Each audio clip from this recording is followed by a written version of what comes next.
6 अगस्त 1945 सुबह का वक्त। अमेरिका का बॉम्बर एनोलोगे हिरोशिमा की तरफ उड़ रहा था। उसके अंदर एक ऐसा हथियार था जो दुनिया ने पहले कभी नहीं देखा था। कुछ ही मिनटों में पूरा शहर एक कब्रिस्तान बनने वाला था।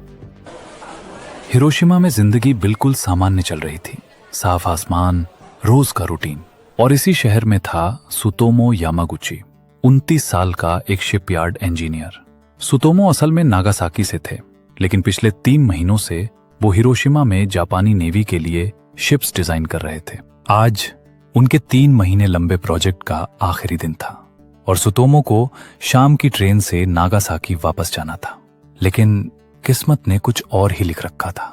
अचानक ऊपर से प्लेन की आवाज आई। सुतोमो ने ऊपर देखा, B-89 बॉम्बर।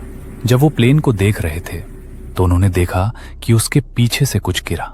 सुतोमो दूर से उस गिरते हुए ऑब्जेक्ट को देख रहे थे, समझने की कोशिश कर रहे थे कि आखिर वो है क्या। वो ऑब्जेक्ट पेड़ों के पीछे गायब हो गया और एक पल के लिए सब कुछ शांत हो गया।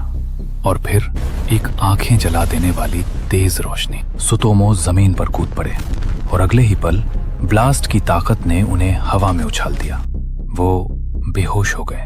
जब होश आया, चारों तरफ अंधेरा, आग, लाशें। हिरोशिमा एक कब्रिस्तान बन चुका था। सुतोमो ब्लास्ट की लोकेशन से 3 किलोमीटर दूर थे, फिर भी जिंदा थे। शरीर पर गंभीर जलन, त्वचा उतरती हुई। वो शेल्टर की तरफ भागे।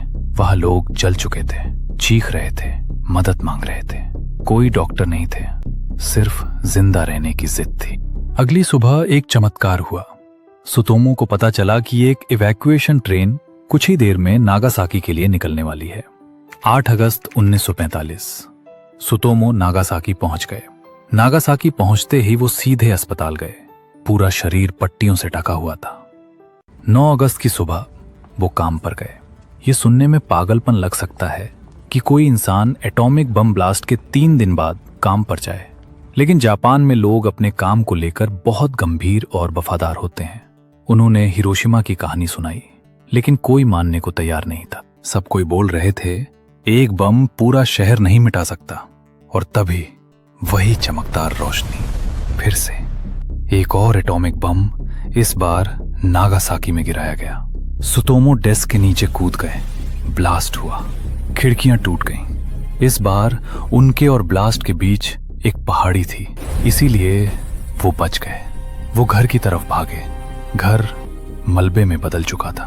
दिल टूट गया, लेकिन किस्मत ने फिर से चमत्कार दिखाया। पत्नी शेल्टर में थी, बेटा बाहर खेल रहा था, सिर्फ हल्की चोट। सब जिंदा थे।